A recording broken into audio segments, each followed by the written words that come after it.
अस्सलामुअलैकुम।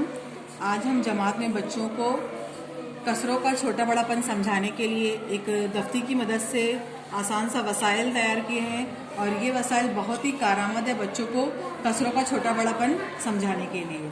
हम इस वसाइल का इस्तेमाल जब कसरे हम नसब हो और जब कसरे हम नसब हो और उनका छोटा बड़ापन बच्चों से तय करवाना हो तो इस तरीके से हम 2 पट्टियाँ तैयार करेंगे और दोनों पट्टियों को बाजू बाजू में बच्चों को रखना सिखाएंगे।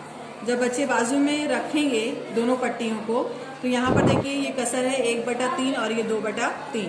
बच्चों को पता ही है कि नसब नुमा 3 है, यानी कि शक्ल दी गई शक्ल के 3 हिस्से और शुमार को निंदा 1 है। इसका मतलब है कि एक हिस्से में रंग किया हुआ है। वैसे ही बाजू की जो कसर है 2/3, 2 हिस्से में रंग किया हुआ है और कितने हिस्से हैं, शक्ल के 3 हिस्से हैं। अब दोनों पट्टियों को बाजू बाजू में बच्चों से रखवाएंगे और बच्चों से कहेंगे कि बताओ इसमें से कौन सी पट्टी का रंग किया हुआ हिस्सा ज़्यादा है। तो बच्चे बताते हैं कि यहाँ पर ये जो पट्टी है इसका रंग किया हुआ हिस्सा ज़्यादा है। तो इसका मतलब ये है कि भाई जो रंग किया हुआ हिस्सा जिस कसर का ज़्यादा है इसका मतलब है कि वो कसर बड़ी है। लेकिन बच्चों को पहले बताना है कि ये अब हम कब तय कर सकते हैं, जब कसरे हम नसब हो। इस तरीके से हम बहुत सारी और दीगर मिसालें क्लास में तैयार करके आसान से वसाइल से बच्चों को ये एक मुश्किल जो सतह है, ये कसरों का छोटा बड़ापन बच्चों को जल्दी समझ नहीं आता, तो ये आसान से वसाइल के जरिए हम आसानी से बच्चों को समझा सकते हैं। यहाँ पर एक मिसाल ये हो गई।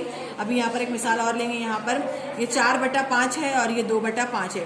वापस से दोनों पट्टियाँ मसावी लंबाई की है और उसको बाजू में रखना सिखाना है बच्चों को और उनको पहचानने के लिए बोलने के बताओ बच्चों कि कौन से हिस्सा ज़्यादा रंग किया हुआ है। तो बच्चे बताते हैं कि टीचर ये 4/5 ज़्यादा हिस्सा रंग किया हुआ है बनिस्बत 2/5 के, तो यानी कि ये कसर बड़ी है।